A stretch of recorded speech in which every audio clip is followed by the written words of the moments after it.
Dominant Protector. Credit to the author. 1561-70.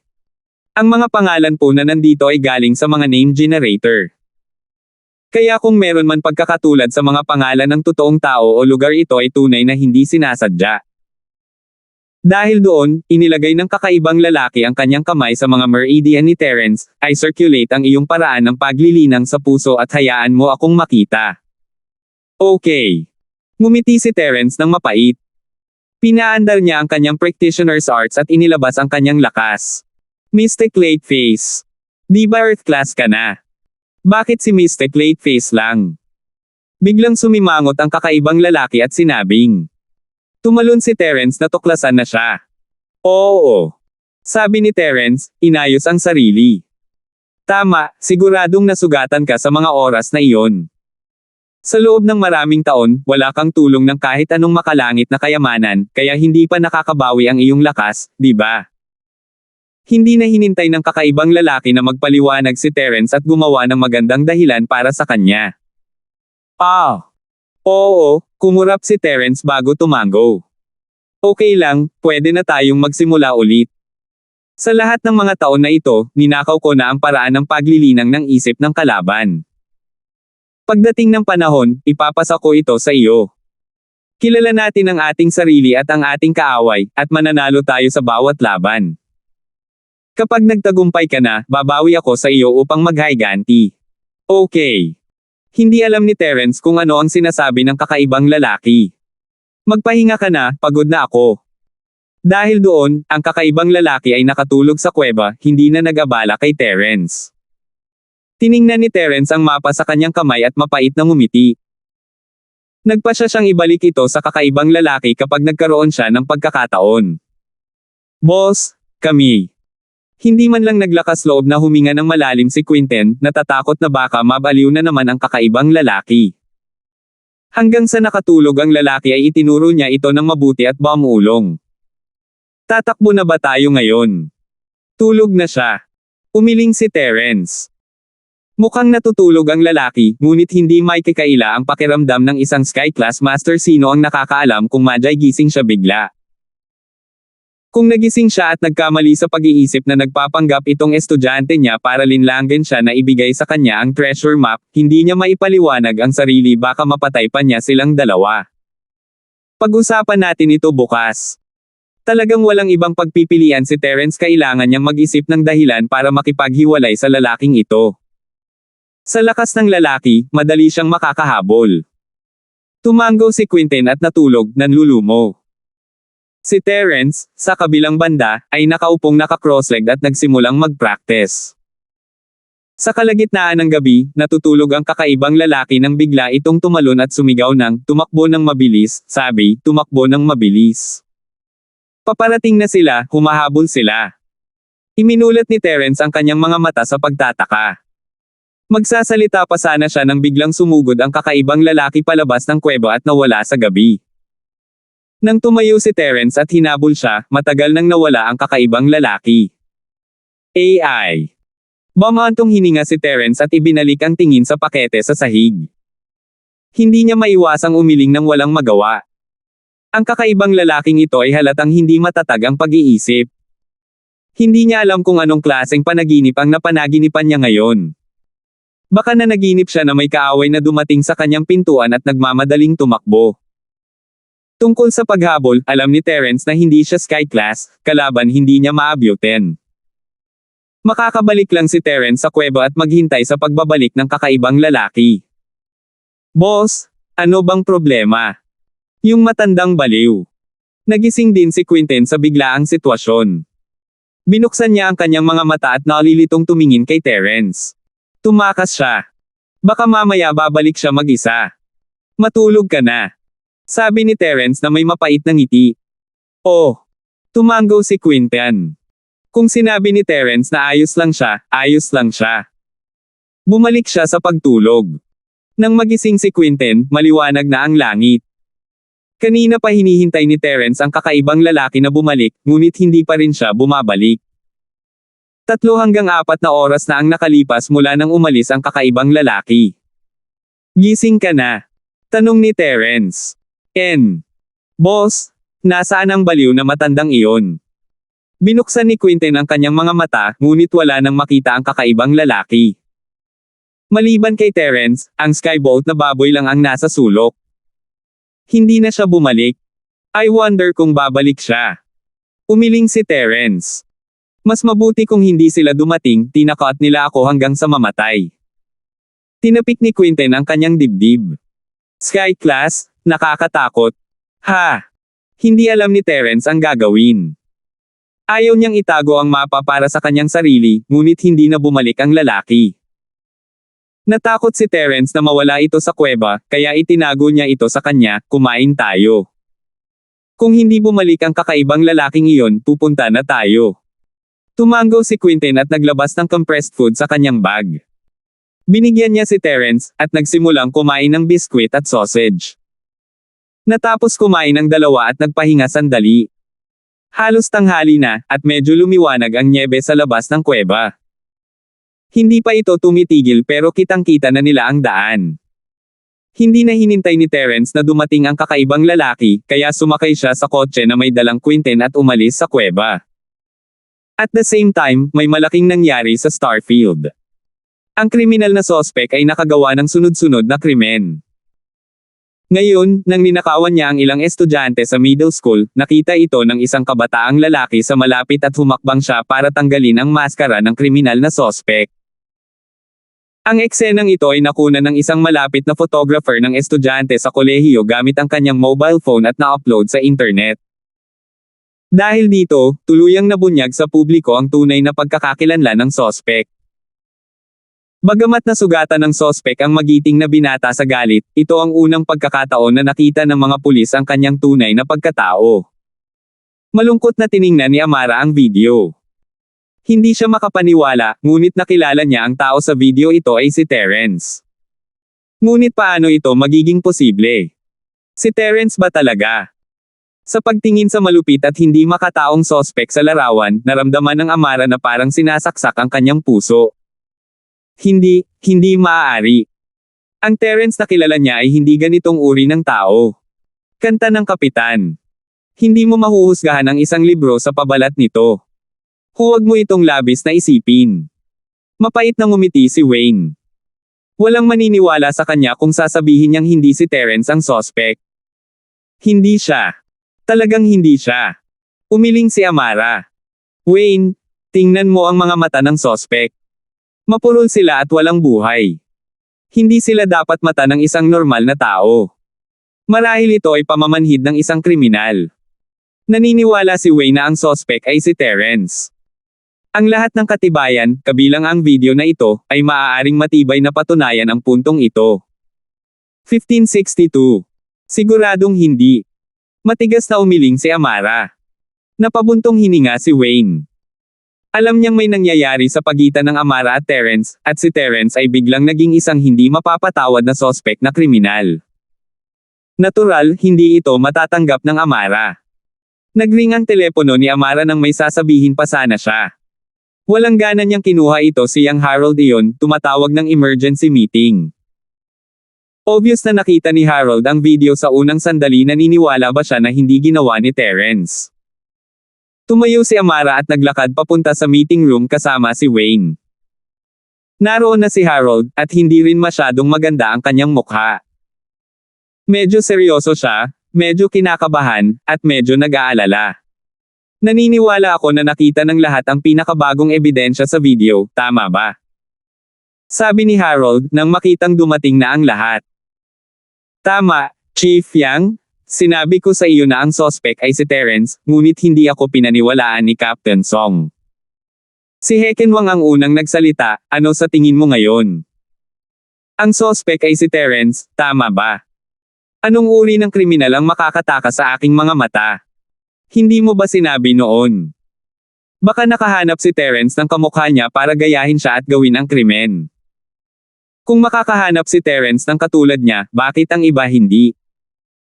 Lalong naiinis si Amara sa Heken na ito anong ginagawa niya kay Terence. Sinabi ko nga, pero hindi ba noong nakamaskara ako? Ngayong nakatanggal na ang maskara, hindi na lang ito tungkol sa kamukha niya, kamukhang kamukha niya si Terence. Sa tingin mo ito ang kapalit?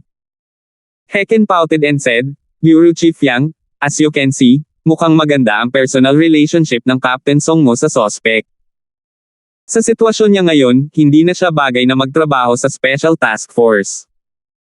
I suggest na ilipat siya sa Special Task Force at iwasan ang kasong ito. Kung hindi ko maiwasang isipin na magiging bias siya. Ito. Mapait na ngumiti si Harold. Si Detective Wang, si Terence ay isang taong kilala ko. Logically speaking, hindi siya ganoon, pero kailangan namin ng ebidensya para magsalita para sa aming sarili. Dahil mayroon kaming sapat na ebidensya, mapapatunayan namin na ang suspect ay si Terence. Ito ay mas katulad nito. Oo. Tumango si Hekan. Gayunpaman, hindi dapat makilahok ang kanta ng Captain sa misyon ng paghuli. Sa palagay ko ay hindi siya matatag sa kanyang paninindigan. Hindi nakaimik si Amara. Papatayin ka ba kung hindi ka magsalita? Captain Song, hindi talaga bagay sa task force ang mood mo ngayon. Bumalik ka muna sa opisina. Pagkatapos ng meeting, mag-aayos pa ako ng ibang gawain para sa iyo. Sabi ni Harold. Director Yang. Napakurap si Amara kahit na si Harold ay naniniwala na si Terence ay nagkasala, at pinalayas pa siya sa Special Task Force. Ang kanyang mga mata ay dilat, hindi matanggap ito. Si Terence, hindi ba't kasama niya? Silang dalawa ay naging magkaibigan sa buong buhay at kamatayan paano naging ganito si Harold. Wala na ba siyang tiwala kay Terence?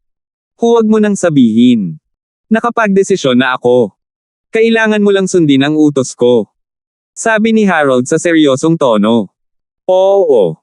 Walang choice si Amara kundi ang tumango at malungkot na lumabas ng meeting room. Ngumisi naman si Hekan. Masyado ka pang bata para awayin ako. Pinalis kita sa task force sa ilang salita lang. Ngayon, hanggat wala na ang Amara, siguradong magiging suspect si Terence. Tinalakay ni Harold at Wayne ang bagong plano at hinirang ang kanilang sarili bilang pinuno ng pangkat, kasama si Wayne bilang vice leader, na gumagawa ng mga plano at tagubilin para sa hinaharap. Nang matapos ang pulong, mabilis na tinungo ni Harold ang opisina ni Amara. Sa sandaling ito, nakaupo si Amara sa kanyang opisina, nanlulumo. Hindi niya maintindihan ang mga kilos ni Harold, at hindi siya naniniwala na si Terence ang suspect. Ito ay isang tiwala na nagmula sa kaibuturan ng kanyang puso, hindi niya akalain na si Terence ay ganoong klaseng tao. May kumatok sa pinto, at naisip ni Amara at inayos ang kanyang estado ng pag-iisip. Pasok po kayo. Itinulak ni Harold ang pinto at pumasok sa opisina ni Amara, isinara ito sa likod niya at nilock ito. Director Yang. Pakiramdam ni Amara ay may mali. Hindi siya makapaniwala sa nangyari ngayong araw. Pumunta ka sa lounge mo. Sabi ni Harold, sabay turo sa break room sa opisina ni Amara. Napakurap-kurap si Amara, naalala kung paano nilock ni Harold ang pinto mula sa loob, hindi niya namamalayan na itinaas niya ang kanyang bantay. May gagawin kaya ito sa kanya? Iniisip kung paano siya pinalayas ni Harold sa Special Task Force ngayon, at kung paano niya nakilala si Terence bilang isang suspect.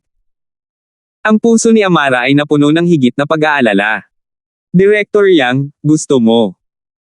Hindi sinundan ni Amara si Harold sa silid, nagsimula niyang i-channel ang kanyang lakas bilang isang mystic, nakakagulat na Harold. Ikaw.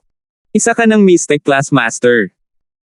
Hindi niya masisisi si Harold sa labis na pagkagulat, si Amara ay isa lamang Golden Class Master sa huling pagkakataon na nakita niya ito, at ngayon ay isa na itong mystic. May nakatagpo ba si Amara sa panahong ito?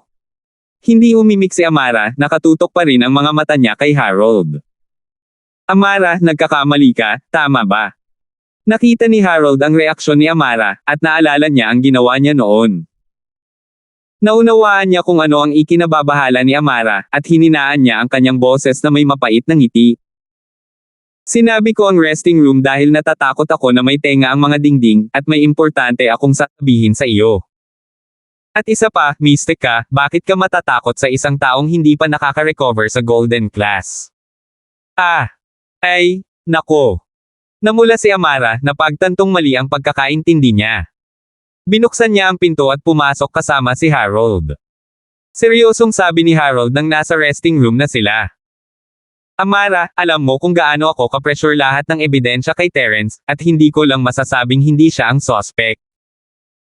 Alam nating pareho na hindi ganoong klaseng tao si Terence, pero kailangan natin ng ebidensya kapag nag-iimbestiga tayo ng kaso. Lahat ng ebidensya ay nakaturo kay Lynn 0%, at hindi natin masisigurado na pareho natin si Lynn 0% ang aming makakaya upang maalis siya sa kawit, pareho tayong mapapaalis sa task force, at mas malalagay sa panganib si Terence. 1563. I'm sorry, young bro, I misunderstood you. Sabi ni Amara, nahihiyang sabi. Kung gayon, ano ang dapat nating gawin ngayon? Sa ibabaw, kailangan pang ikulong ng ating task force si Terence bilang suspect. Wala tayong magagawa tungkol dyan, pero bibigyan kita ng sekretong misyon ng pribado. Magsiyasat ng palihim at alamin ang totoo. Sa publiko, bibigyan kita ng pahinga. Sana malaman mo ang totoo. Kung may kailangan ka, tawagan mo lang ako at gagawin ko ang lahat para tulungan ka.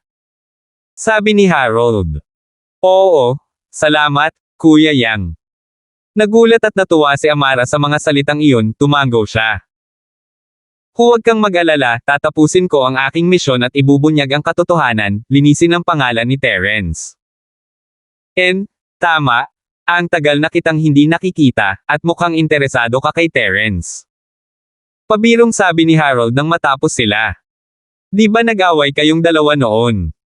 Young bro, pinagtatawanan mo na naman ako. Wika ni Amara habang inaayos ang buhok, nahihiya. Anong meron? Nahihiya ka? Nakangiting tanong ni Harold. Not really. It's just that I'm pursuing him, pero hindi ako nagtagumpay. Nagpa siya si Amara na sabihin ang totoo, higit pa rito, siya ang tumulong sa akin na lumakas ang aking lakas. Siya. Tulungan kitang mag-level up. Huminto si Harold, siya ay mula rin sa isang noble house, at napakapamilyar sa sining ng practitioner ni Amara. Nakatuon sila sa dual practitioning, ngunit sinabi ni Amara na hindi pa sila nagtagumpay. Dahil walang dual cultivation, paano niya mapapabuti ang kanyang lakas? Biglang naalala ni Harold ang tawag na natanggap niya mula kay Terence, sabi niya na nakahanap siya ng paraan para maibalik ang kanyang lakas. Hindi kaya ginamit ni Terence ang parehong paraan sa Amara? Oo, nakakatuwa, ginawa niya ang Julian and I Mystic early phase. Ngumiti si Amara ng mapait, young bro, sa tingin mo ba ay isang taong kasing lakas ni Terence ang gagawa ng mga kasong iyon? Kahit si Julian Colton. Huminga ng malamig si Harold, hindi niya akalain na pati si Julian ay mag-level up. Kung gayon, hindi ba't nangangahulugan iyon na si Terence lang ang nasa paligid niya na hindi man lang Golden Class Master? Oo.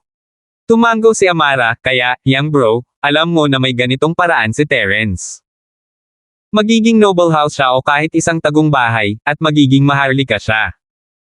Magkakaroon siya ng maraming pera hanggat gusto niya. At magnakaw ng bangko. Bukod dito, mas nakakatakot ang panunukso ng isang batang babae. Not to mention the few little beauties in his house who are waiting in line, even I are waiting here. Kung hindi siya dumating para manligaw sa amin, bakit siya nakikipaglandian sa ibang tao? Anong uri ng mga mental na kadahilanan ito? Hehe. Natuwa si Harold sa sinabi ni Amara. Ngumiti siya. Amara, I've always believed that these cases are not done by Terence. Nakita ko na ang video, and although si Terence ang nasa loob, I don't feel close to him at all. It's a familiar feeling, like a stranger.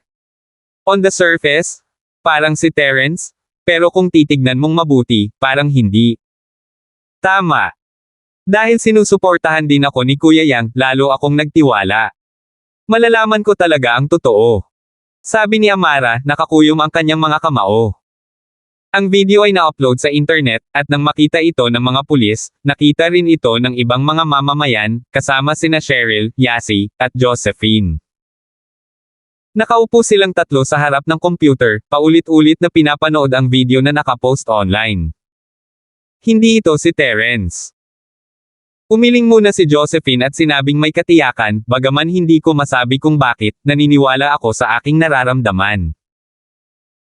Kung kailangan kong magbigay ng dahilan, ito ay dahil wala akong nararamdamang anumang tibok ng puso o koneksyon sa taong ito sa larawan. Oo, kung hindi kalasag bro. Nakita ko na si Shield bro na nakahubad dati, so I know him the best. This guy's definitely not him. Yasi nodded. Sa tingin ko hindi. Umiling si Cheryl ngunit nahihirapang sinabi, ang punto ay, hindi kami pinaniniwalaan ng mga pulis, kaya wala kaming mahanap na anumang kapani-paniwalang ebidensya. Ang taong ito ay hindi mukhang isang espiritual na master. Hindi siya mahina, ngunit mas mukhang isang pisikal na master. Si Chester ay isang practitioner, isang dual practitioner noon masasabi niya kung ano ang mali sa isang tingin lang. Oh! Si Terence ay isang spiritual practitioner, maaari ba itong gamitin bilang ebidensya? Nagningning ang mga mata ni Cheryl habang nagtatanong. Parang hindi. Feeling lang, pero hindi ko mapapatunayan. Umiling si Chester, ngunit mapapatunayan natin na ang taong ito ay hindi si Boss Terence. Kaya't hindi natin kailangang mag-alala masyado. Kapag bumalik si Boss Terence, dapat ay kayanan niya ito. Iyan lang ang tanging paraan. Tumango si Cheryl matapos marinig ang mga salita ni Chester. Magiging maganda kung ang taong ito ay hindi si Terence kahit na magkamukha sila, ang katotohanan ay magliliwanag balang araw kapag bumalik si Terence. Lumipas ang mga araw, baliw na baliw pa rin ang sospek, pero hindi na agad nahuli ng mga pulis dahil sa lakas nito. Palaki ng palaki ang pressure sa Harold. Katulad nito, si Amara ay nakalib sa ibabaw, ngunit siya ay palihim na lumilibot sa lahat ng mga distrito ng negosyo sa lungsod ng Starfield, umaasa na makilala ang Peking Terence na gumagalaw. Gayunpaman, pagkatapos ng maraming araw ng pagsusumikap, hindi pa rin niya maisip ang pattern ng krimen ng Peking Terence. Ang taong ito ay walang anumang pagkakasunod-sunod, lumilitaw dito ngayon at doon bukas ng walang anumang utos, na ginagawang mas mahirap para sa kanya na mahanap siya. Pagkatapos noon, nagpa siya si Amara na huwag nang hanapin ang Peking Terence. Sa halip na natili siya sa isang partikular na lugar, naghihintay sa kanya kahit saan man siya lumitaw. Ang pamamaraan ni Amara ay ang pinakamahusay sa ngayon. Sa isang kisap mata, araw na ng entrance exam sa kolehiyo. Natural, kailangang i-escort ni Chester silang tatlo sa exam hall bilang bodyguard nila. Napakaraming sasakyan sa kalye dahil araw ng entrance exam, kaya walang sundo si Tito Fulton sa tatlo. Pinadrive nila si Chester ng Audi S5 ni Cheryl sa exam grounds. Sinabi nga ni Cheryl na siya ang magde-drive, ngunit hindi pumayag si Chester. 1564. Nangako siya kay Terence na paprotektahan niya si Cheryl at ang mga babae, pagkatapos ng lahat, kaya kailangan niyang gawin ang kanyang makakaya. Para hindi malate, nagprint si Chester ng 2 tag at idinikit sa kotse. May mga kandidato sa boss, mangyaring mag-ingat sa kanila. Nagulat sina Cheryl at Josephine na si Chester ay may maisla na panig sa kanya. Ang tagasunod na ito ni Terence ay hindi kasing tanga gaya ng kanyang hitsura. Sa katunayan, hindi tanga si Chester, medyo mayabang lang siya, yun lang. Hindi ito malaking bagay, lalo na ang isang tulad ni Chester, na may kaunting lakas sa murang edad. Ngunit ngayong nakita na niya ang lakas ni Terence at Ergodan, naunawaan niya na palaging may mas mahusay, at pinigilan niya ang sarili. Ang kotse ay patuloy na nagmamaneho sa pangunahing kalsada ng Starfield. Chester ay isang magandang driver, pagkatapos ng lahat, at nagawa niyang ilipat ang kotse sa trapiko. Maaga pa naman, hindi na kailangang magmadali. Sabi ni Cheryl kay Chester. Mas mabuti pang nagmamadali. Sino ang nakakaalam kung magkakaroon ng traffic jam mamaya? Ang misyon ni Chester ngayon ay i-escort ang 3 babae sa bakuran ng pagsusulit, kaya hindi siya nang ahas na magpabeya. Oo, feeling ko may mangyayari din. Mas mabuti pang pumasok ng maaga. Tumango si Yasi. Agad na nagpreno si Chester nang matapos si Yasi, pinahinto ang sasakyan sa gitna ng kalsada. Isang lalaki ang sumulpot sa harap ng sasakyan ni Chester, na hamarang sa kanyang daraanan. Natakot siyang mabangga kaya pinahinto niya ang sasakyan. Ikaw Crew Yasi, anong pinagsasabi mo? Muntik na tayong magkaproblema. Nagmamaktol si Cheryl, nanlumo. Gayunpaman, tulad ng kanyang pag-ungol, napagtanto niya na may mali. Nakamaskara talaga ang nakatayo sa harap ng sasakyan. Holy shit, this guy. Hindi siya nagpapanggap na si bro, di ba? Nanlaki ang mga mata ni Yasi habang nakatingin sa taong nasa harap ng sasakyan. Sa tingin ko, siya. Tiningnan ni Josephine ang laki ng taong nasa harap ng sasakyan at nagulat. Hindi niya akalain na dito siya makikilala. Si Chester ay sumimangot kung ito ay talagang isang peking Terrence, kung gayon ay wala siya rito for good. Gaya ng inaasahan, mabilis na naglakad ang lalaki, inabot, at hinubad ang Audi S5 noodles ni Chester. Inabot niya at hinawakan si Chester. Nagulat si Chester, hindi niya akalain na ganito kalakas ang taong ito. Kumpiyansa siya na napakalakas na ng kanyang iron hand technique, ngunit hindi rin mahina ang taong ito. Mawawasak talaga niya ang pinto ng kotse gamit ang isang kamay. Mag-ingat ka, tumawag ka ng pulis. Haharapin ko ito. Bumaba ng sasakyan si Chester, handang makipaglaban sa lalaki. Sige. Tumango si Cheryl at kinuha ang phone niya. Walang pag-aalinlangan, tinawag niya si Amara. Gusto niyang direktang tumawag sa pulis, ngunit naalala niya na kailangan niyang pumunta sa sentro ng pulisya at ipaliwanag ang kanyang sarili. Maaari rin siyang pumunta sa Kanta Amara na siyang namamahala sa kaso, at isave ang kanyang oras. Bumaba si Chester sa sasakyan at sinigawan ang lalaking nakamaskara, "Sino ka? Sabihin mo sa akin ang iyong pangalan at magsuot ng maskara para matakpan ito." Hindi ito gawa ng isang martial arts practitioner. Gayunpaman, tila hindi narinig ng lalaking nakamaskara si Chester. Hindi niya ito pinansin at naglakad patungo sa likurang pinto ng Audi S5. Lumapit siya at binuksan ang pinto. Napatalon si Chester sa gulat at itinaas ang kanyang kamay para hampasin ang likod ng lalaki, ngunit tila hindi ito naramdaman ng lalaki. Hindi siya kumibo at pinagpatuloy ang pagsira sa pinto ng sasakyan. Dama po ang palad ni Chester sa likod ng lalaki, gumawa ng malakas na, putok, na tunog. Gayunpaman, umiling lang ng bahagya ang lalaking nakamaskara matapos matamaan parang hindi man lang siya nasaktan. Bumalik siya sa katinoan at nagpadala ng sampal kay Chester. Si Chester ang pinakamalapit sa lalaki, at hindi niya naiwasan ang pag-atake. Itinaas niya ang kanyang kamay upang salubungin ang pag-atake, at naglapat ang mga palad ng dalawa. Hindi nasaktan si Chester, pero nabigla siya. Ang martial arts ng lalaking nakamaskara na ito ay talagang hindi mas mahina kaysa sa kahalili ng kanyang iron fist technique. Ang dalawa ay hindi nasugatan, ngunit sila ay nasa par. Ang taong ito ay hindi bababa sa Mystic Early Phase Physical. Nagulat si Chester, ngunit naging mas maingat din siya. Bagamat siya ay isang Mystic Early Phase na isang spiritual physical practitioner, at tila mas malakas kaysa sa lalaking ito na nakamaskara, ang pisikal na lakas ni Chester ay tumaas hindi pa lang matagal na ang nakalipas. Hindi pa ito masyadong solid, at natural na wala siyang kalamangan laban sa lalaking nakamaskara na ito. Gayunpaman, ang higit na ikinalito niya ay hindi na siya pinansin ng lalaking nakamaskara pagkatapos ng palitan na iyon. Tumalikod siya at pinuntahan si Yasi. Nagulat si Yasi nang hawakan siya ng lalaking nakamaskara sa braso at kinaladkad palabas ng sasakyan. Yasi inabot ang subconsciously at hinugot ang maskara sa mukha ng lalaking nakamaskara. Hindi siya napigilan ng mga bagong utos ni 01. Gusto ni Jerwin na itapon niya ang maruming tubig ni Terrence pagkatapos niyang tanggalin ang kanyang maskara. Kapatid na kalasag. Nakita ni Yasi ang mukha ng lalaking nakamaskara at nanlamig ito. Gulat na napatingin siya sa lalaking nakamaskara. Ito ay masyadong magkatulad, ito ay talagang masyadong magkatulad.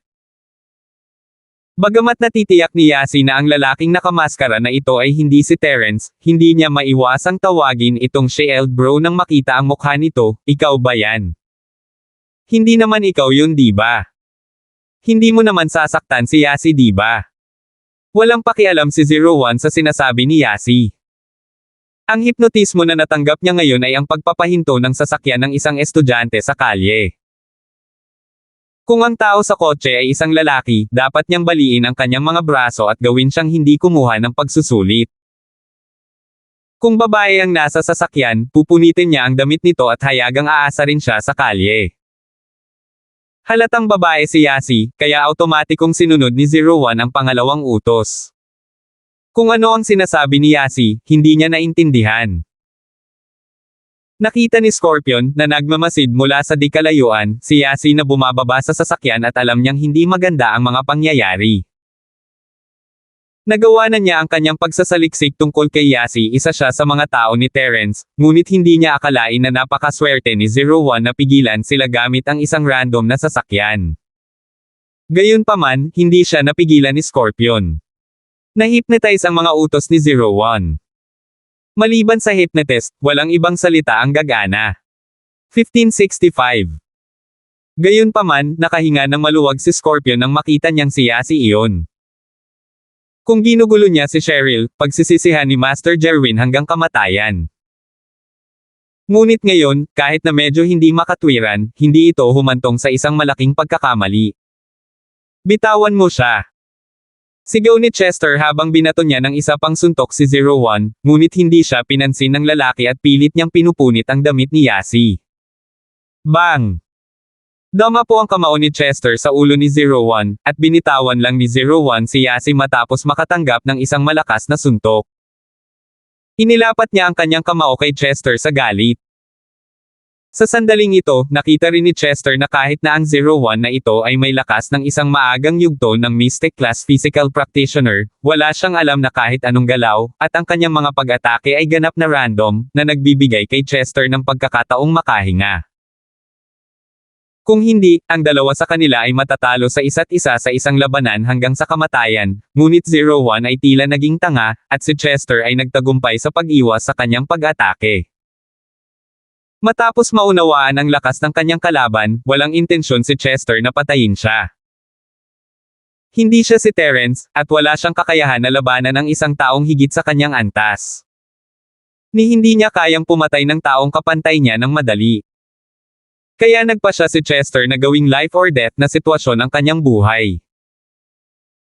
Gusto niyang hintayin ang pagdating ng mga pulis, at pagkatapos ay maaari siyang makipagtulungan sa kanila upang makuha ang 01 na ito. Ang lalaki ay kamukha ni Terence, ngunit alam niya na hindi ito ang tunay na Terence mula sa unang pakikipagpalitan. Kung lalabanan siya ni Terence, patay na siya ngayon. Hinihintay ni Amara ang tawag ni Cheryl, at agad siyang sumakay sa isang police motorcycle at sumugod sa pinangyarihan. Hindi siya nagmaneho dahil maraming sasakyan sa lungsod, at hindi ito kasing ginhawa ng motorsiklo. Tumunog ang mga alarm, at nagpatakbo ng ilang pulang ilaw si Amara bago makarating sa pinangyarihan. Nakita niya si Chester at Terence, na nag-aaway, at walang dalawang salita, tumalon siya sa kotse at tumakbo patungo sa peking Terence. Itaas ang iyong mga kamay. Pulis ako. Huwag kang padalos-dalos, kung hindi, babarilan kita. Napuno ng galit si Amara sa peking Terence na ito, hindi lamang siya pinalaya sa task force, ngunit sinira rin niya ang reputasyon ni Terence. Itinaas niya ang baril pagdating niya. Gayunpaman, hindi man lang nilingan ni 01 si Amara. Ipinagpatuloy niya ang paghampas ng kanyang kamay kay Chester. Hindi niya kayang gumawa ng malaking pinsala kay Chester, ngunit hindi niya ito kinaya.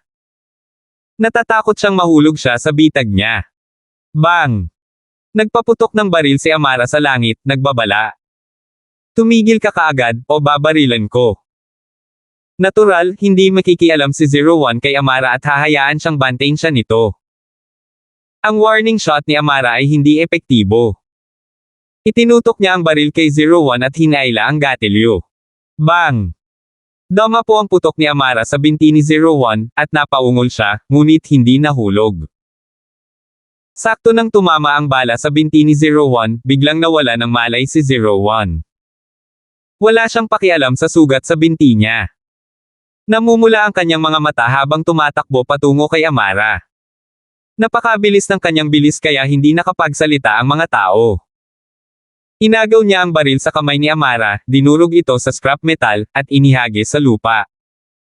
Pulang-pula ang mukha niya. Isusumbong na sana ni Scorpion ang pagdating ni Amara kay Jerwin nang siya ay nanlamig.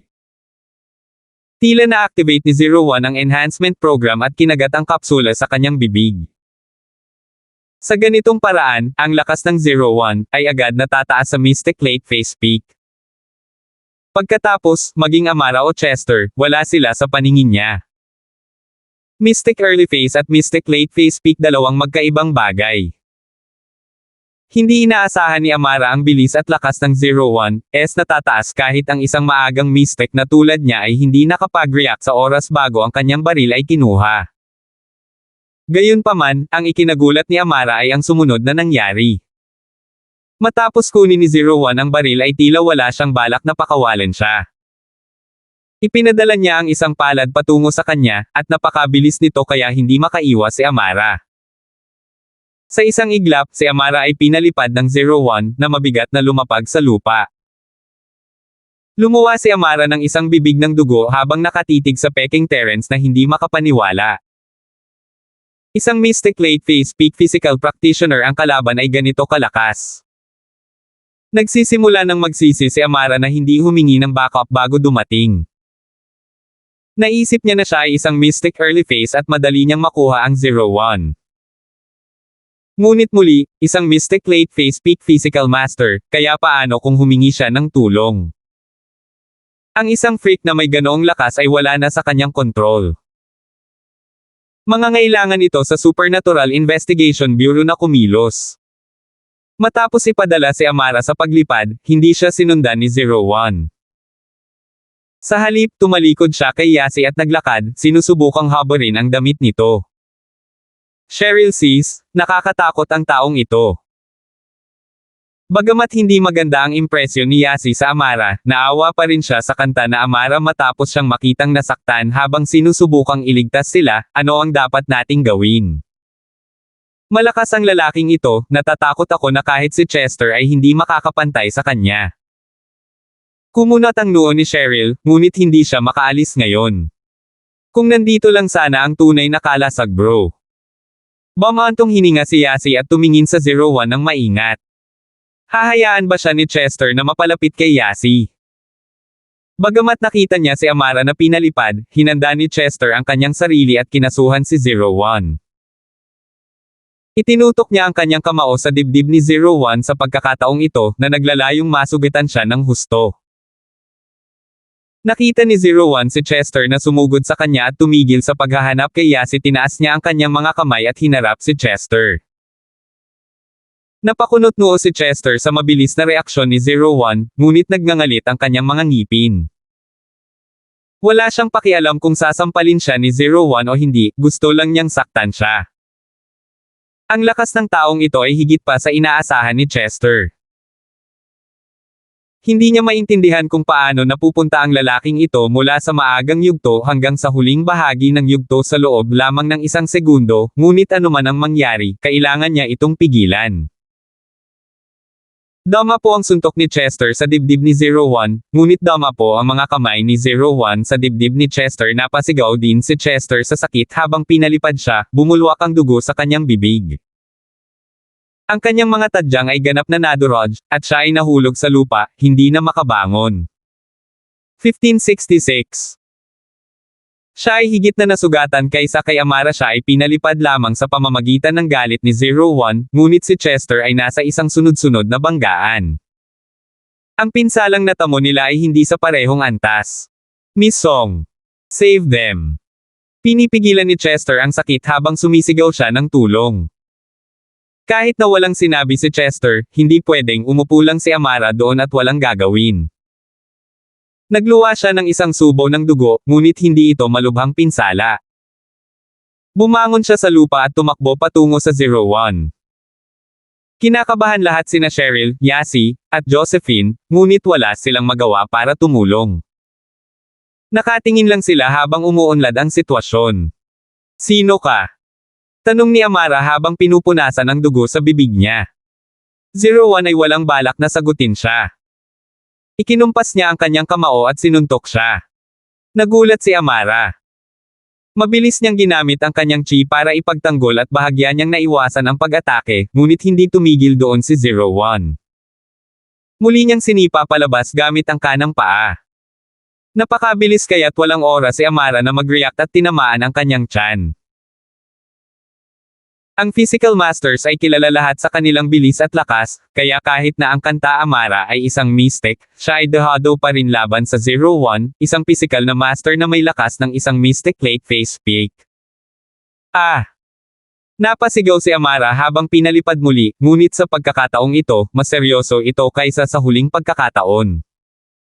Halatang asar si 01 sa kanyang provocation. Kitang-kita ito sa layo at taas na pinalipad si Amara.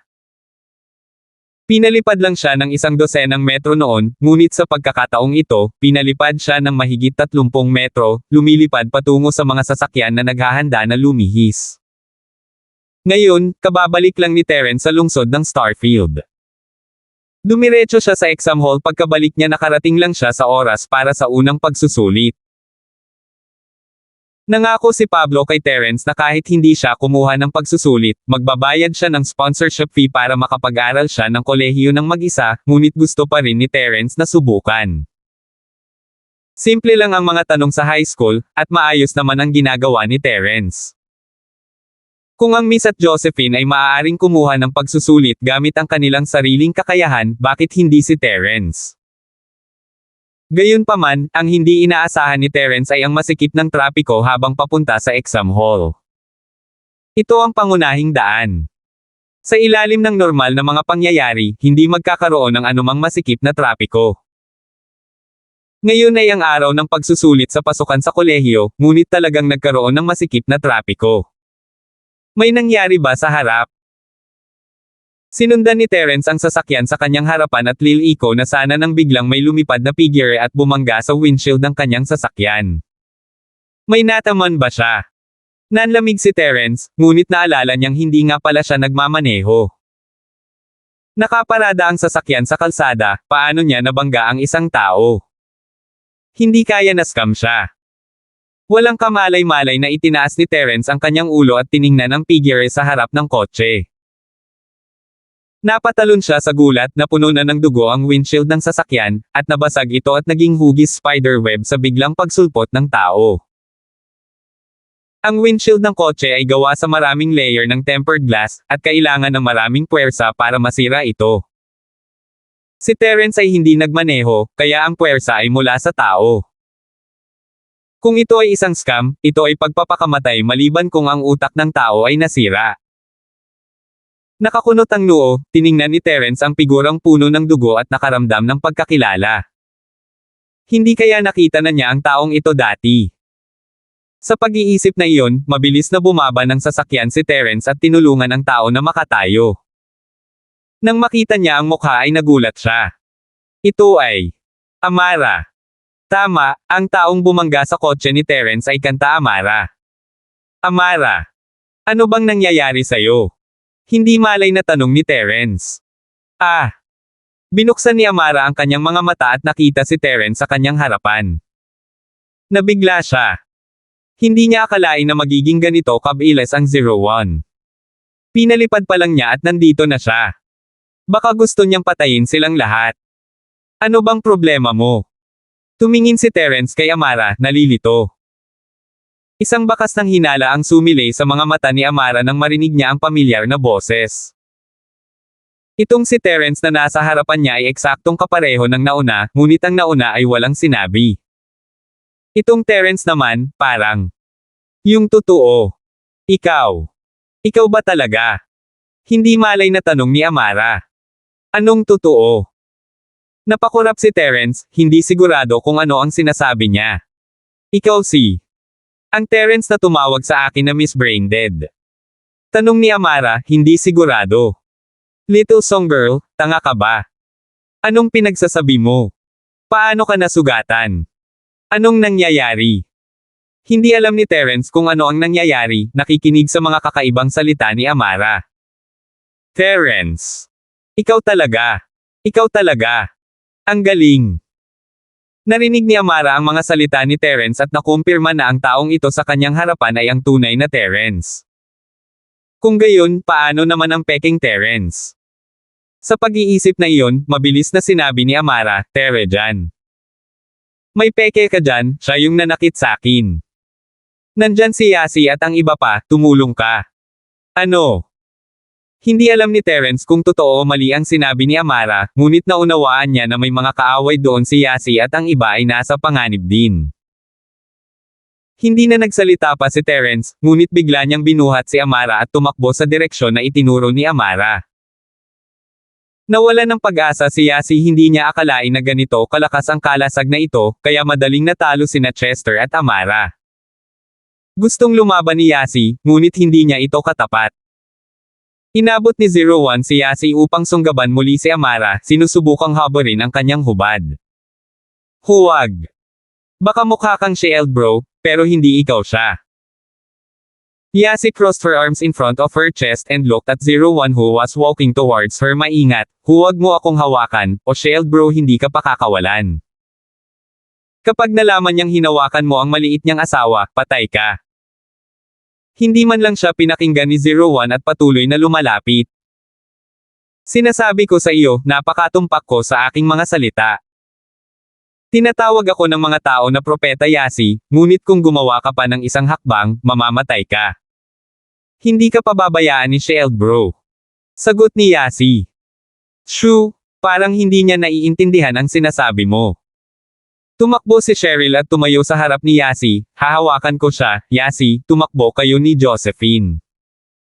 1567. Ang puso ni Cheryl ay napuno ng kalungkutan habang sinasabi niya ito. Bagamat napakalapit niya kay Yasi at palaging siya ang unang susugod para iligtas si Yasi sa tuwing siya ay nasa panganib, sa pagkakataong ito ay iba. Ang 01 na ito ay halatang sinusubukang sirain ang kailan isang puri ni Yasi, at kung papalitan siya ni Cheryl, magiging malinaw ang resulta. Gayunpaman, naisip niya na dahil si Josephine ay kasintahan ni Terence at determinado si Yasi na pakasalan siya, mas mahalaga sa kanila ang kanilang kailan isang puri. Wala siyang kinalaman kay Terence at wala siyang boyfriend, kaya siya mismo ang nagpasya na harapin ito. Sa karamihan, hindi siya mag-aasawa at tumira kay Yasi. Cheryl sis, anong ginagawa mo? Nagulat si Yasi sa ginawa ni Cheryl, mabilis siyang sumagot, pupunta siya para sa akin, dapat tumakbo kayo ni Josephine sis, o hindi tayo makakatakas. Okay lang, ako na ang papalit sa iyo. Ayos lang, tretuhin ko na lang na parang kasama ko si Terence. Wala naman akong balak magpakasal, basta wag kayong mag-isip. Mahinang sabi ni Cheryl. Cheryl sis, anong sinasabi mo? Napatalon si Yasi sa katahimikan ni Cheryl. Huwag mo nang palain ang mga bagay. Hayaan mo akong takutin siya ulit. Si Josephine, na nakatayo sa gilid, ay naantig din ng magkapatid na pagmamahalan nina Cheryl at Yasi. Natigilan sandali si 01 nang makita niyang biglang bumaba ng sasakyan si Cheryl at humarang sa daraanan ni Yasi. Gayunpaman, ang programa sa kanyang isipan ay sunggaban ang sinumang babae na gusto niyang ligawan, kaya maging si Yasi o si Cheryl, lahat sila ay masisiyahan ng hipnotismo sa kanyang isipan. Sa susunod na sandali, sinunggaban ni 01 si Cheryl. Tumigil ka. Sinasabi ko sa'yo, gagawa ako ng propesya. Darating si Shield bro, at kung gumawa ka pa ng isang hakbang, mapaparusahan ka niya. Buong lakas na sigaw ni Yasi kay 01.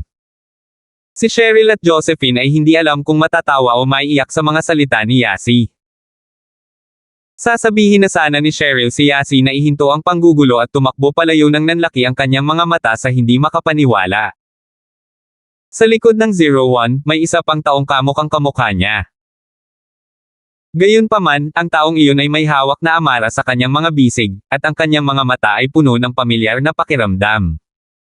Hindi kaya. Dumating na talaga si Terence. Nagtaka si Cheryl kung may nakikita ba siya. Mabilis niyang kinusot ang kanyang mga mata, ngunit nakita pa rin niya ang dalawang Terences. Si Yasi at Josephine, sa kabilang banda, ay may parehong reaksyon tulad ni Cheryl, pareho silang kinusot ang kanilang mga mata sa hindi makapaniwala. Nagulat din si Terence nakita niya ang isang taong kamukhang kamukha niya, ngunit ang taong ito ay kailangang kaaway na sinasabi ni Amara. Walang pakialam si Terence kung saan nanggaling ang taong ito, kailangan lang niyang talunin siya. Tinabi ni Terence si Amara at tinapik ang balikat ni 01. Naramdaman ni 01 na may tao sa likod niya at natural na lumingon. Gayunpaman, hindi na siya nagulat nang makita niya si Terence sa likod niya, na parang hindi niya naisip na may mali sa taong ito na kamukhang kamukha niya. Natural na ibinaba niya ang kanyang braso, gustong itapon si Terence. 01, ang kanang kamay ay nahawakan sa kamay ni Terence. Panangga na bro, bumalik na siya. Sa wakas ay natitiyak ni Yasi na ang taong nasa likod ni 01 ay ang kanyang kalasag, si Terence. Si Terence talaga. Sabi ni Cheryl, na ikinagulat niya. Ito ang uri ng kagalakan na nagmula sa pagtakas sa pintuan ng kamatayan. Kanina lang, nasaroon na siya ng loob, pero ngayon, nabuhay muli ang pag-asa. Natutuwa siya na hindi niya kailangang mawala ang kanyang pagiging inosente. Nagpa siya si Cheryl, ngunit iyon ay dahil wala siyang ibang pagpipilian. Hindi siya maaaring maging mas masaya.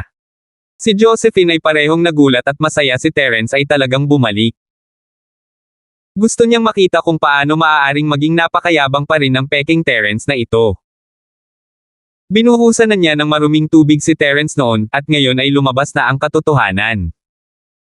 Nakakamangha si Propeta Yasi, nagtagumpay ka na naman. Tuwang-tuwang pinalakpakan ni Yasi ang kanyang mga kamay, Shield bro, huwag mo siyang pakawalan. Dapat sa iyo ang kainosentehan ni Yasi, ngunit muntik na niyang maaga iyon sa iyo. Pinagpawisan sina Cheryl at Josephine sa mga salita ni Yasi paano niya nasasabi ang ganoong bagay sa publiko. Ang Yasi na ito ay talagang hindi isang normal na tao. Gayunpaman, walang negatibong damdamin si Josephine sa mga salita ni Yasi. Una, nakilala niyang mabuti si Yasi, at tinanggap niya ang kanyang pag-iral.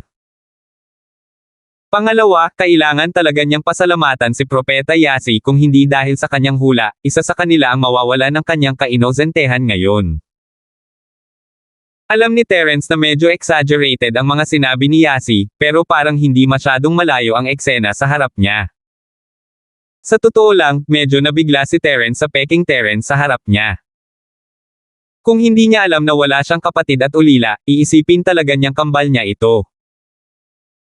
Siyempre, hindi nito isinasantabi ang posibilidad na talagang may kambal na kapatid si Terence bago siya naging ulila. Ngunit hindi yun mahalaga kahit sino pa siya, hindi siya papakawalan ni Terence ng ganoon kadali. Hindi papakawalan ni Terence ang taong ito ng madali, dahil lang nasugatan niya sina Amara at Chester. Sa isang sasakyan sa hindi kalayuan, pinunasan ni Scorpion ang pawi sa kanyang mukha habang tinatawagan ang telepono ni Jerwin. Master Jerwin? Grabe, may malaking nangyari. Sabi ni Scorpion pagkaraan ng tawag. Anong nangyari? Bakit ka nagpapanik? Sinagot ni Jerwin ang tawag. Master Jerwin, bumalik si Terence. Nakikipag-away siya kay 01. Anong gagawin natin ngayon? Tanong ni Scorpion. Ano? Nakabalik na si Terence. Napakurap si Jerwin, bakit ngayon ka pa bumalik? At saka, paano niya nakilala si Terence nang nagkataon lang? Nagkataon lang, Master Jerwin, ganito. Mabilis na sinabi ni Scorpion kay Jerwin ang lahat tungkol sa kung paano ninakawan ni 01 ang kotse ni Cheryl at nakipag-away kina Amara at Chester. Hindi kaya. Nagkataon lang. Nakabangga niya talaga si Cheryl. Ayos lang ba si Cheryl? Nagulat si Jerwin. Hindi man lang siya nag-abalang magtanong kung kumusta si 01, nasa Cheryl ang atensyon niya. Kung may ginawa man si 01 kay Cheryl, maiinis siya at magsisisi. Mabuti si Cheryl, ang target ni 01, ay si Yasi, at hindi niya nakuha ang gusto niya bago dumating si Terence. Sabi ni Scorpion. 1568. Buti na lang si Cheryl. Ako lang ang makakahawak sa babaeng gusto ko. Nakahinga ng maluwag si Jerwin. Ano ang tungkol sa 01? Tanong ni Scorpion. Don't worry about it. Hayaan mo siyang mamatay mag-isa. Hindi mo na kailangan pang maghintay doon. Ayaw mong madala ka sa gulo ni 01. Bumalik ka kaagad. Ang halaga ng 01 ay medyo nawala ngayon, sabi ni Jerwin kay Scorpion, wala siyang pakinabang sa atin sa hinaharap. Hayaan siyang kunin ng pulis. Oo. Mabilis na sumagot si Malaking Alakdan. Ito ay totoo pagkatapos ng pag-iisip tungkol dito. Ang tanging gamit ng peking Terence ay para i-frame siya, ngunit ngayon na ang tunay na Terence ay lumitaw sa parehong oras, ang layunin ng pag-frame sa kanya ay hindi makakamit. Ang pagsuko at pagpayag sa kanya na pasanin ang lahat ng mga krimen ay ang pinakamahusay na pagpipilian. Ang 01 na ito ay isang eksperimento lamang, pagkatapos ng lahat kung nais ng propesor na gumawa ng isa, maaari siyang gumawa ng isa pa sa ilang minuto. Pagkatapos ibaba ang tawag, bumulong si Jerwin sa sarili, hindi ko akalain na babalik si Terence sa ganitong oras. Hindi ba trip niya? Nagkataon lang na bumalik siya. Sana ay makapagbigay si 01 ng matinding suntok kay Terence. Hindi tanga si Jerwin para isipin na kayang patayin ni 01 si Terence. Bagaman maaaring maabot ng 01 ang rurok ng huling yugto ng klase ng Mystic pagkatapos uminom ng tableta, maaari lamang itong tumagal ng 5 minuto. Si Terence ay nasa rurok na ngayon ng gitnang yugto ng Mystic class, at kahit nasugpuin ng 01 si Terence, mayroon lamang isang antas na pagkakaiba sa pagitan ng isang spiritual master at isang physical na master ng peak ng huling yugto ng Mystic class. Hindi ito dalawang antas tulad ng sinabi ng mga salita, at madalas na makakalaban ni Terence ang mga kaaway na mas mataas sa kanyang antas pagkatapos gamitin ang kanyang kapangyarihan. Kaya naman, hindi inakala ng isang Jerwin na kayang patayin ni 01 si Terence. Kung mabibigyan ni 01 si Terence ng matinding suntok sa loob ng 5 minutong ito, natapos na niya ang kanyang misyon. Pinaandar ni Scorpion ang sasakyan at nawala sa traffic. Sina Terence at 01, sa kabilang banda, ay nasa standoff. 01, ang kanang kamay ay nasalo sa kamay ni Terence, hindi siya makagalaw. Hindi makagalaw ang kanyang kanang kamay, kaya ibinaba niya ang kanyang kaliwang kamay kay Terence. Boss Terence, mag-ingat ka. Sa oras na ito, nagising si Chester. Nanghihina siya, ngunit napahinga siya nang makita ang pagbabalik ni Terence. Ang kanyang mga sugat ay tila hindi na kasing seryoso ng dati. Ngunit alam ni Chester kung gaano kalakas si 01 kahit ang kanyang Iron Fist Arts, isang physical practitioner's art sa maagang yugto ng Mystic class, ay hindi tugma para sa kanya. Dapat malaman ng isa na ang pamamaraan ng kamay na bakal ay isang medyo nangingibabaw na paraan ng panloob na paglilinang. Kung ito ay isagawa ng sukdulan, maaari pa nitong masira ang kalasag ng Golden Bell. At itong 01, sa kabilang banda, ay kapantay ng Iron Fist Art, kaya nag-aalala si Chester na si Terence ay dahado. Kahit na walang paalala ni Chester, masasabi ni Terence na may mali sa 01 na ito. Napakalakas ng taong ito, at nararamdaman niya ito mula sa kanang kamay.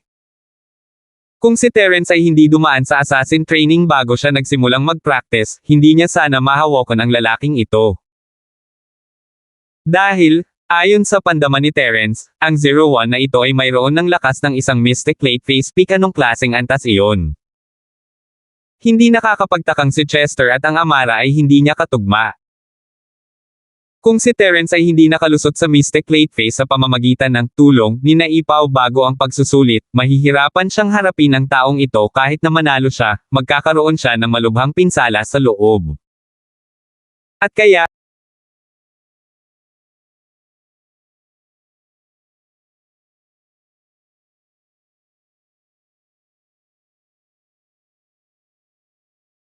Naipaw or natoy. At kaya, sa paalala ni Chester, mas naging maingat si Terence. Gumalaw siya sabay 01 na ikinaway ang kaliwang kamay, pero hindi niya ito sinalubong. Sa halip, lumikha siya ng isang maliit na bomba ng enerhiya sa kanyang kanang palad. Sisubog lang si 01 ng bomba at mapilayan ang kanyang kaliwang kamay, ngunit hindi ito magdudulot ng malaking pinsala sa katawan ni 01. Gayunpaman, ito ay sapat na. Masasabi ni Terence na magaling si 01 sa martial arts, pumutok lang muna siya sa kaliwang kamay niya at mawawalan siya ng kaunting lakas. Tungkol naman sa pinsala sa kanang kamay ni Terence mula sa rebound ng energy bomb, maaari itong balewalain dahil magagamit ni Terence ang kanyang purong chi para pagalingin ang sarili sa isang iglap. Pagkatapos ng lahat, ang lugar ng pinsala ay masyadong maliit.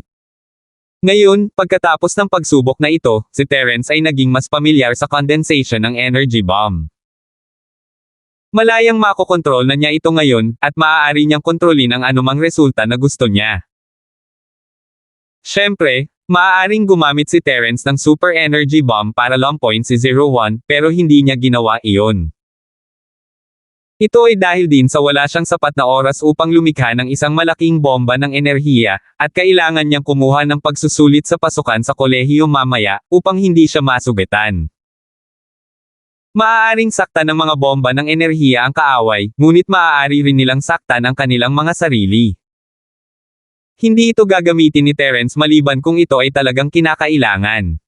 Boom! Isang malakas na tunog ang umalangaw-ngaw. Tila nagsalubong ang kanilang mga palad, ngunit hindi iyon ang nangyari. Tumama ang palad ni 011 sa energy bomb at hindi nahawakan ang palad ni Terence. Sa susunod na sandali, binitawan ni Terence ang kanang kamay ni 01, at pinalipad si 01.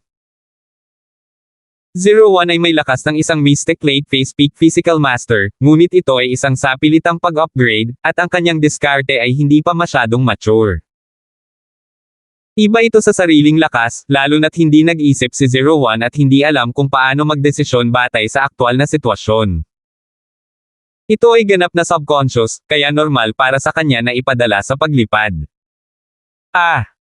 Tuwang-tuwa sina Amara at Chester kaya hindi nila maiwasang matuwa napaka-cool ni Terence. Dati, si 01 ang nagpalipad sa kanila, ngunit ngayong bumalik na si Terence, pinalipad niya si 01 gamit ang tila simpleng palad. Sa kabilang panig, sina Yasi, Cheryl, at Josephine ay nasa sabik din. Ang pagbabalik ni Terence ay ginawa siyang hindi magagapi. Go Shield bro! Shield bros the best! Mas gusto ka ni Yasi. Tuwang-tuwang nilagay ni Yasi ang kanyang mga kamay sa kanyang bibig na para bang pinapalakas niya ang kanyang boses. Ang pakiramdam na ito. Nakakapanatag. Parang bumalik siya, at lahat ng problema ay hindi na problema. Bumantong hininga si Josephine. Oo, mula noong oras na iyon sa bangko nang iligtas ako ni Terence, lagi kong iniisip na siya ay maganda. Sa wakas ay sinabi ni Cheryl ang totoo nang hindi sinasadya. Haha. Ngumiti si Josephine, ngunit hindi siya umimik. 1569. Bata pa sila ni Terence, at masyado pang maaga para pag-usapan ang kasal. Sino ang nakakaalam kung ano ang mangyayari sa susunod na ilang taon? Dagdag pa, dahil tinanggap na ni Josephine si Trixie, na nakakaalam kung ano ang mangyayari sa hinaharap. Bagamat nangako si Josephine kay Thomas na hahayaan si Trixie na makasama si Terence sa simula, naisip niya na hindi na magtatagal si Trixie. Kahit na makasama niya si Terence, saglit lang siyang maghihirap. Malayo pa ang mararating. Ngunit nang maglaon, nang makilala niya si Trixie, tinanggap niya ang babae mula sa kaibuturan ng kanyang puso, at ayaw siyang umalis. Kaya nang dinala ni Terence si Trixie sa ospital, buong puso niya itong sinuportahan. Dahil dumating na ang mga bagay-bagay, nagpasya si Josephine na maging mas bukas palad at walang pakialam sa mga bagay nina Cheryl at Yasi. Hahayaan niya pa rin si Terence na magdesisyon. May inis lang siya kapag na-overthought niya ito. Ito ay mas mahusay na hayaan ang mga bagay na gawin ang natural na kurso nito. 01 ay nahulog sa lupa na may malakas na kalabog. Bagamat mabilis siyang bumangon sa lupa, duguan ang kaliwang kamay niya. Kitang-kita ang mga puting buto sa loob. Malinaw na napilayan ang kamay ni 01. Gayunpaman, ang ikinagulat ni Terence ay si 01 ay hindi sumigaw o nagsabi ng anuman matapos siyang masugatan. Medyo namumula ang mga mata niya, at parang medyo galit, pero galit lang iyon. Ang sakit ay hindi nagdala sa kanya ng anumang sakit. Bumangon si 01 mula sa lupa at muling sinuntok si Terence, ngunit sa pagkakataong ito, iniwas niya ang kanyang kanang kamay kay Terence. Isang mapanuksong ngiti ang lumitaw sa labi ni Terence. Si 01 ay tila wala sa kanyang isip, siya ay nasugatan sa parehong sitwasyon noon, at ang taong ito ay gumagamit pa rin ng parehong trick.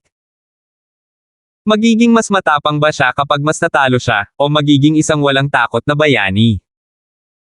Gumawa si Terence ng maliit na energy bomb sa kanyang palad at ibinato ito sa kanang kamay ni 01 sa parehong paraan. Bilang resulta, ang 01 ay kalunos-lunos na pinalipad pabalik, na mabigat na lumapag sa lupa.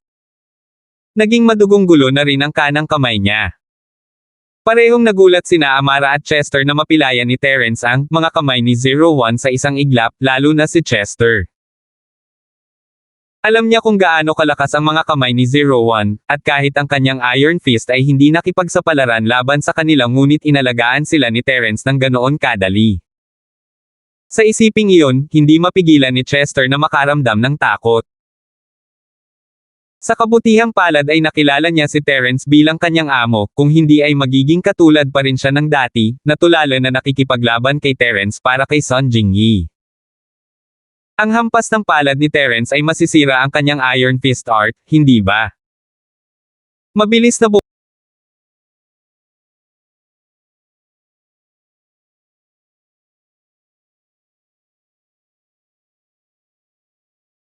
Sun Jingyi. Or Jelay, ang hampas ng palad ni Terence ay masisira ang kanyang Iron Fist art, hindi ba?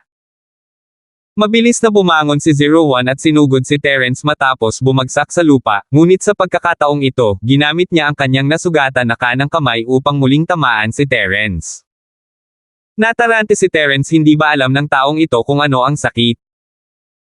Bukod dito, hindi ba may mali sa paggamit ng nasugatan na kamay sa pag-atake sa iba? Tanga ba ang lalaking ito? Hanggal. Huminto si Terence sa pag-iisip, naalala ang pagkalito sa mga mata ni 01, noong una niya itong makita. Isang matapang na hula ang pumasok sa kanyang isipan.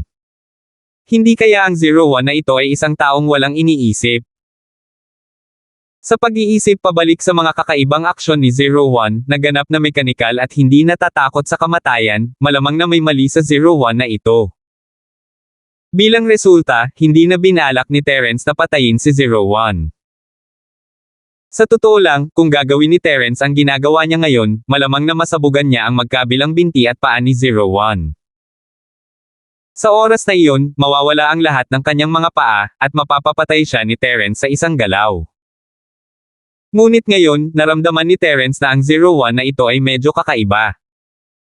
Nagpasya siyang hulihin siya ng buhay at tingnan kung ano ang nangyayari. Sa totoo lang, medyo curious si Terence tungkol sa hitsura ng isang kamukhang masamang tao sa Starfield. Pagkatapos magdesisyon, ilang pilak na karayom ang lumitaw sa kamay ni Terence. Itinapon niya ang mga ito at dumapo sila sa katawan ni 01.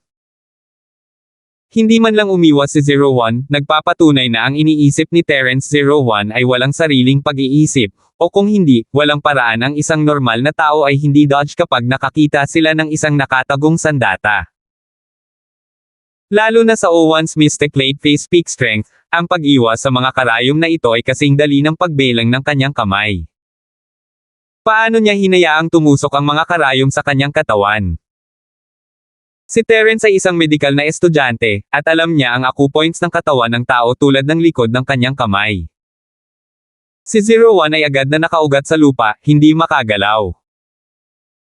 Sa madaling salita, ang kilos ni Terence ay katulad ng langit ni Tia na lumalaban sa sining. Ginamit ni Tia ang kanyang chi para igapos ang kalaban, at gumamit si Terence ng mga karayom para tumusok sa mga punto ng acupuncture ng kalaban, dahilan para mawalan sila ng malay at hindi makagalaw. Siyempre, epektibo pa rin ang hakbang na ito laban sa mga normal na tao at mga taong mas mahina kaysa kay Terence. Not Ian or Neil. Terence. Kung ito ay laban sa isang tao sa parehong antas o mas mataas, ito ay isang biro. Ang kalaban ay madaling makaiwas dito, at si Terence ay hindi pa nakakita ng taong kasing tanga ni 01.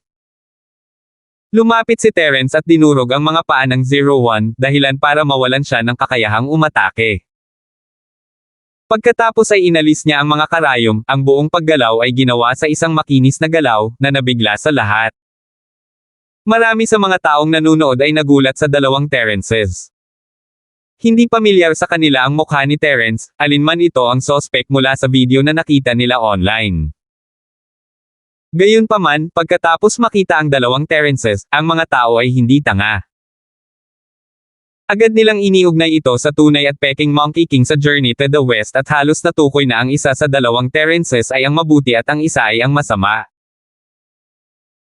Sa huli, madaling natalo ng mabuting Terrence ang masamang Terrence, at naghiyawan ang mga tao, pinupuri ang tunay na Terrence sa paghuli sa masamang tao na nagpanik sa lahat. Kung tungkol kay Terrence na binali ang mga paa ng isang tao, walang nag-isip na ito ay malupit. Sa halip, inisip ng lahat na ito ay lubhang kasiya siya. Ang galing! Pipilian ko ang masamang tao na ito at tingnan kung paano niya sasaktan ang mga tao sa hinaharap. Sabi ni Passerby A. Tama. Kanina ko pa sinabi. Ang gwapo ng binata na ito at hindi mukhang masamang tao. Iba pala ang masamang tao. Sabi ni Passerby B. Oo, magkamukha sila. Sa tingin ko, malamang na sinusubukan nilang iframe siya. Napakasama ng taong ito. Sabi ni Passerby C. Nagtagumpay ang hustisya laban sa kasamaan, anong kasiya siyang pakiramdam. Sa wakas ay mahaharap na sa hustisya ang sospek. Masayang sabi ng dumaraan na ding. 1570. Matapos makontrol ni Terrence ang 01, hindi na siya nag-abala pa at mabilis na naglakad patungo sa Amara at Chester. Bagamat walang oras si Terrence upang pagalingin ang kanilang mga sugat dito, maaari niyang ilipat ang ilang chi sa kanila pansamantala at pagalingin ang kanilang mga panloob na pinsala. Hanggat maayos ang kanilang panloob na pinsala, pareho silang mga practitioner at ang ilang panlabas na pinsala ay hindi magdudulot ng labis na pinsala sa kanila. Binuhat ni Terrence si Amara at inilagay siya sa tabi ni Chester bago umupo ng naka-crosslegged, pumasok sa Jade Space na may isang kamay sa bawat isa at itinuloy ang kanyang sining ng Dragon Mastery para pagalingin sila. Parehong alam ni na Amara at Chester kung ano ang kaya ni Terrence, at kung ano ang sinusubukan niyang gawin. Wala silang sinabi at tinanggap ang paggamot ni Terrence.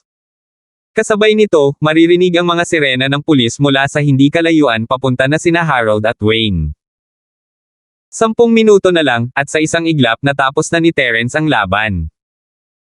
Ang bilis ni Harold ay itinuturing na mabilis.